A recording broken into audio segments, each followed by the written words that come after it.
The Lark by Robert Eastland. Read by George Sewell.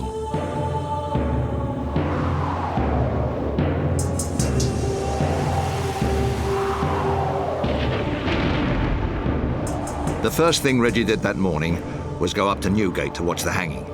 After that, he went to work, making his way downriver from Blackfriars.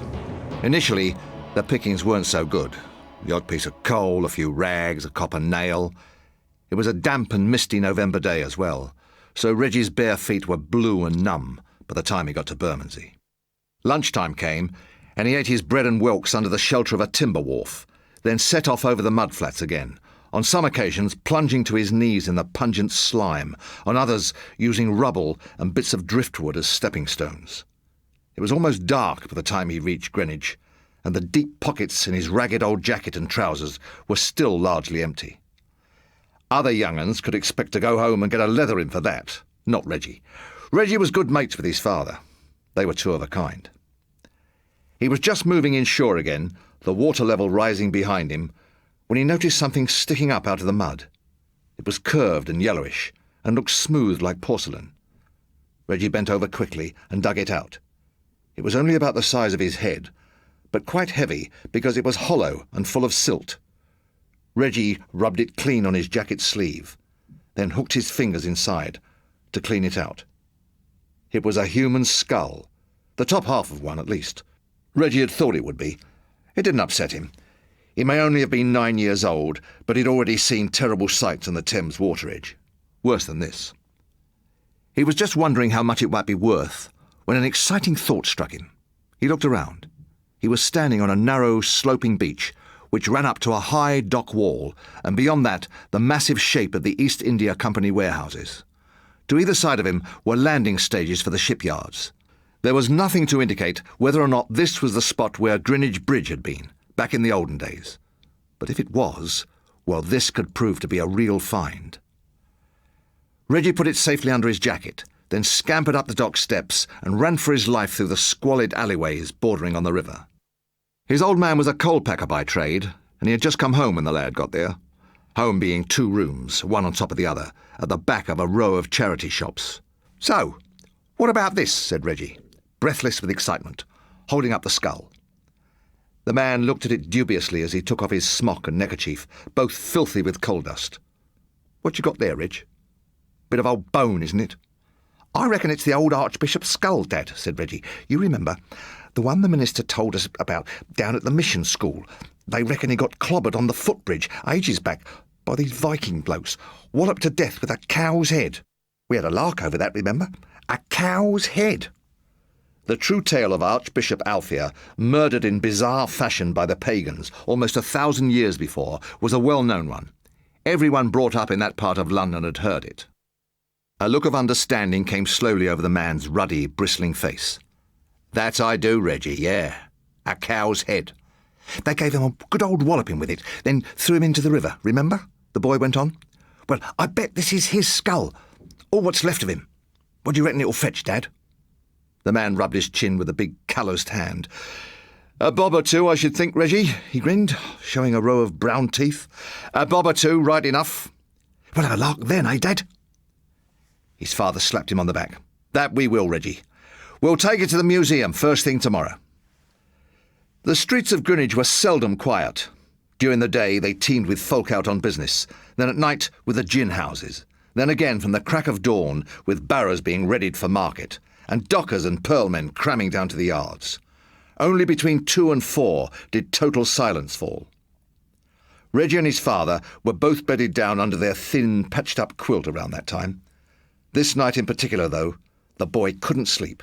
It was icy cold outside, and a thick fog was rolling up the alleys from the river. Reggie could see it through the slatted shutters, swirling sluggishly. He ignored it.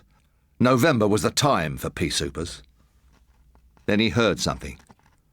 At first, he thought it was just some rat or mouse, and tried to put it out of his mind. But the noise continued, becoming more insistent. The boy began to listen. It was a faint rattle coming from below, like somebody fiddling quietly with the latch at the door. First, Reggie was amazed. What could some burglar want to come and break into a hovel like this for? He and his father didn't have anything worth stealing. Apart from the skull.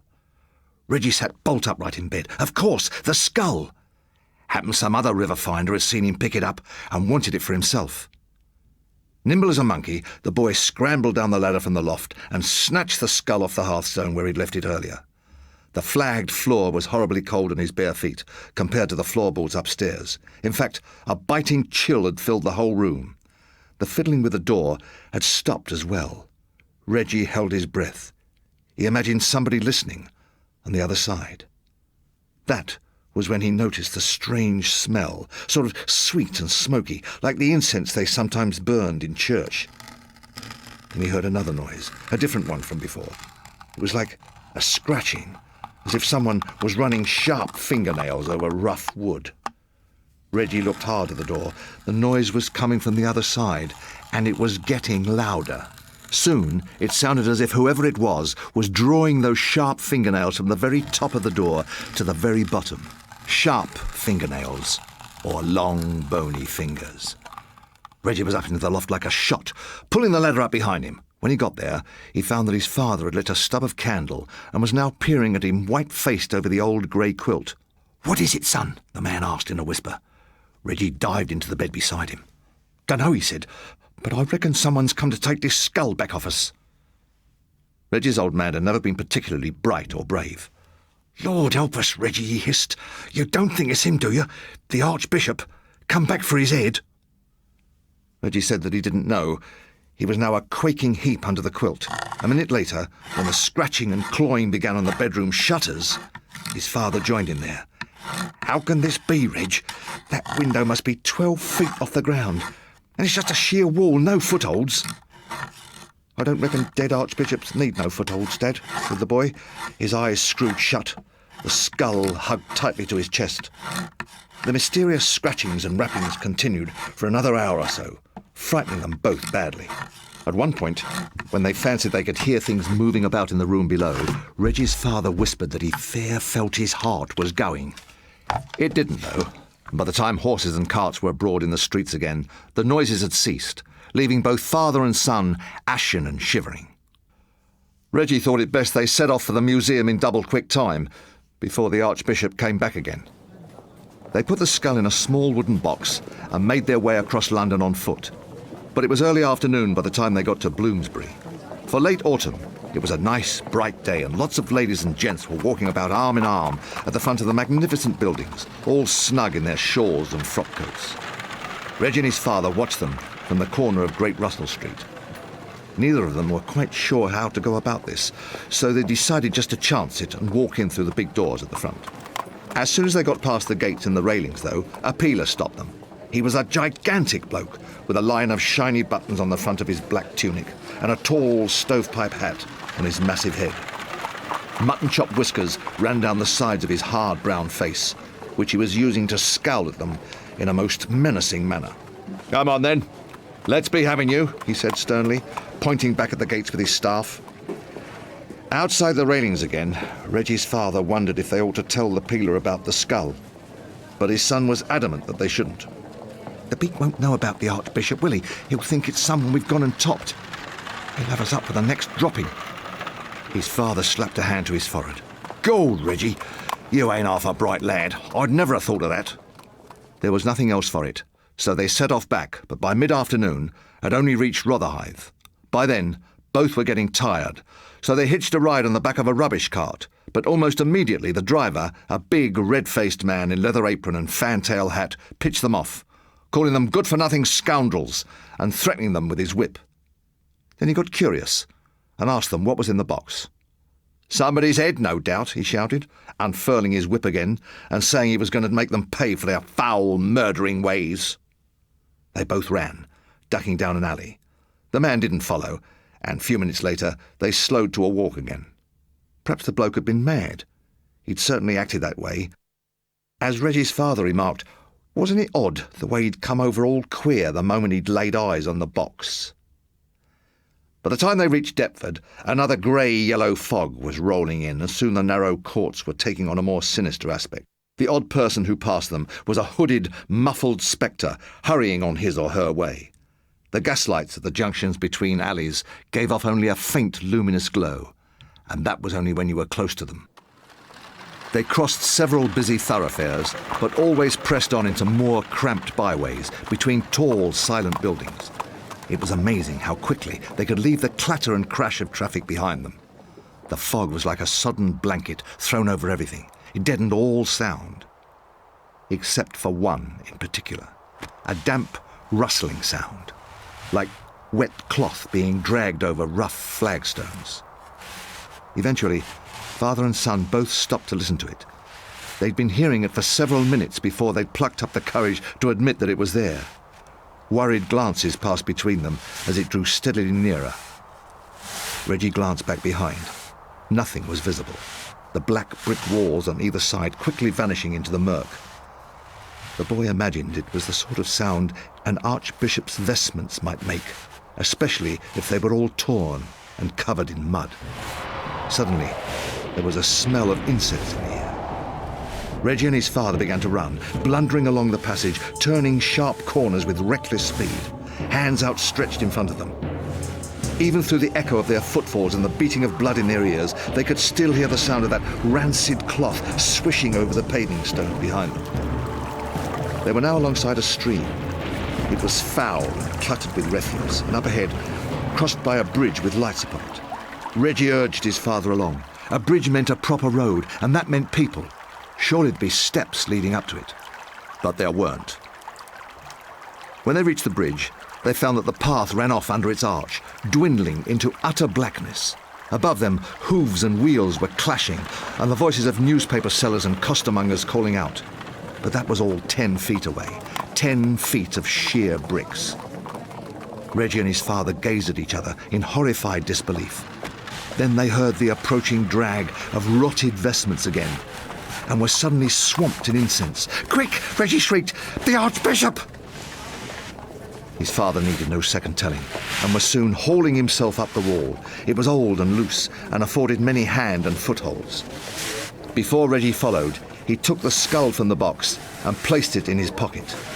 Its empty sockets looked accusingly at him as he did, but he wasn't in the mood to relinquish his treasure yet. What about that Lark him and his father were going to have with all the money? And he noticed a figure gliding up out of the fog behind him. He knew it was gliding because from the corner of his eye he could see no motion of legs.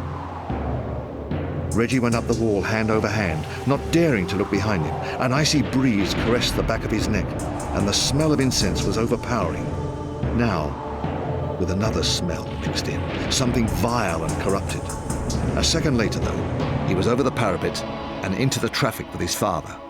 This time they made sure they kept to the crowded ways and walked home quickly, soaked with sweat and continually glancing over their shoulders.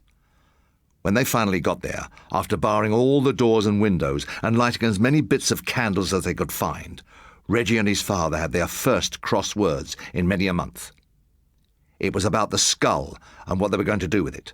The boy said it was their best chance ever, but the man reckoned they'd never be doing much larking about with an archbishop's ghost on their tails all the time, and now it was obvious that it wouldn't be easy selling the skull.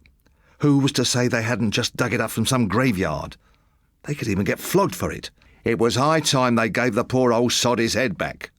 They argued for an hour before Reggie's father finally unbuckled his belt and ordered his son to take the thing back to the river. He had better things to do with the rest of his life, he said, than spend it worrying about headless clergymen. Reluctantly, Reggie set off. It was now dark as well as foggy, and for Greenwich, unusually quiet. The boy wasn't as scared now, though. He couldn't see the Archbishop interfering with him when he was taking the skull back. He made his way through the dockland streets to the river and listened to it for a moment, lapping gently in its dirty shroud of fog, before clambering down the wall and picking his way over the rubbish and pebbles. He wasn't sure exactly where he dug the skull up, but here seemed as good a place. He looked at it one more time and felt as if he was about to throw away a wad of £5 notes. He didn't notice the figure shuffling along the beach, even when it came and stood beside him. "Please forgive me for having disturbed you, Mr. Archbishop," said the boy, in the tone they'd taught him to pray in at the mission school. "Honest, I'm sorry for it, but please don't keep haunting us. I know you must have been a good bloke, because otherwise you'd never have been a bishop. So please let me and my father off the hook. Make it worth my while putting you back, eh?" Then he sensed the figure beside him. He turned sharply. It had no head. Reggie's father had been stretched out in his bed for half an hour when he heard the first step on the ladder below. He sat up quickly. "That you, Reg?" For some reason he didn't think it was. Fear grew on him quickly. The next thing he knew, a shape was ascending through the trap door. A big shape, in voluminous robes. They were covered in bright picture patterns, but were hanging in rags and stained with black river mud. Slowly, Reggie's father drew the quilt up to his chin. The thing didn't actually seem to climb, it just rose, right up through the trap, until it was standing there in the loft, with his back to him. "Reggie, please come home, son," the man whimpered, and it turned swiftly to look at him. Suddenly, Reggie's father couldn't breathe. It came slowly across the room, but it didn't walk. It glided. By the time it reached his bed, he could see it clearly. His first reaction, before mind-numbing horror set in, was surprise, because he'd expected that it wouldn't have a head, but it did. No human head, though. As it leaned over and looked him squarely in the eye, Reggie's father saw that what passed for the spectre's head was the skull of a cow. The headless man on the riverbank had turned out to be old Cokie Farley, an aged scavenger well known to the rest of the mudlarks. He was a short, stumpy man who walked with a stoop and dressed in a heavy cloak with a hood, which explained his ghastly appearance in the dark.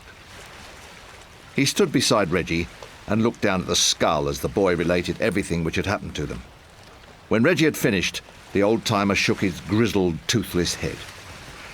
"I know nothing about bishops and whatnot, son, but this here skull ain't no older than 2 or 3 years, see?" He rapped his knuckles against it. "It's in good nick. Old bones fall to bits. That wasn't your bishop's head. Probably someone else's." Reggie was baffled. "Who?" Cokie shrugged. "Lots of strange things happen on this river. Lots of blokes end up in it. Best place for most of them." Reggie felt a thrill of concern. "Why?"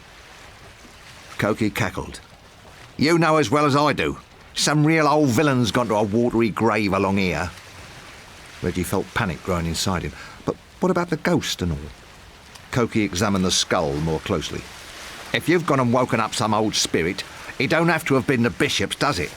Probably pretending to be, just to have a joke on you, eh? Who's to say ghosts don't like a bit of a lark? Besides, you think some saintly old bishop would do a thing like this? No chance. This'll be some real nasty piece of work." Reggie wasn't listening anymore, however. He was herring up the beach. He made it home as fast as he could. When he entered, found both rooms in darkness. Downstairs was ice cold, and there was a faint smell of incense. The boy called his father from the door, but receiving no reply, made his way hesitantly towards the ladder. After a moment, he began to climb it. The loft was equally black and silent. Reggie knew that if he fumbled about on the shelf near the bed, he'd find a spare candle and tinderbox. He couldn't believe how cold it was, though. It was certainly colder in the house than out in the street. At last, he managed to strike a light and looked quickly about him. The tiny room was empty, however. Reggie started violently and whirled around. A cow lowing, and inside the loft. Now he was terrified. He stared round in the flickering candlelight, and finally his eyes came to rest on the threadbare curtain covering the closet and the pea pot. It had come from behind there. But how? His grubby hand shaking, and moist with sweat, Reggie reached out, took hold of the drape, and yanked it aside. His father was sitting there, on the pot, but his pants were still buckled. He looked up at Reggie and grinned with bovine contentedness. "No," he said again. Then he began to laugh.